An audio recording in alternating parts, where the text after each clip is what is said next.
cercle d'église ou d'événements de jeunes chrétiens, voilà, parfois on est amené à vivre certaines choses, comme tu as dit, à l'ambiance qui est autour, qui est propice à, et finalement on peut vivre des choses.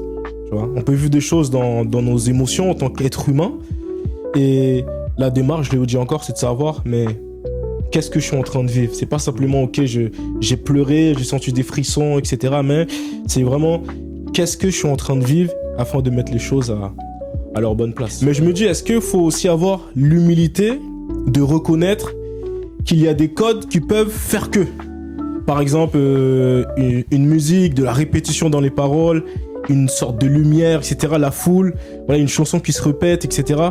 Est-ce qu'il faut pas aussi avoir l'humilité de reconnaître que là, les gens vont certainement vivre des choses sincères, des choses vraies, mais en même temps, ils peuvent se tromper. Ils peuvent se tromper dans quoi? Dans l'interprétation de ce qu'ils sont en train de vivre.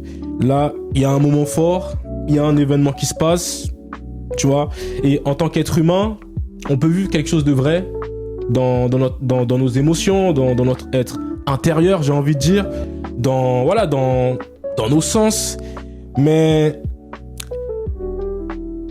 tout ce qui est fort n'est pas forcément divin, tu vois, spirituel au sens biblique, n'est pas forcément guidé par le Saint-Esprit. Je peux vivre une vraie expérience là, mais ça reste sur le plan tout à fait humain.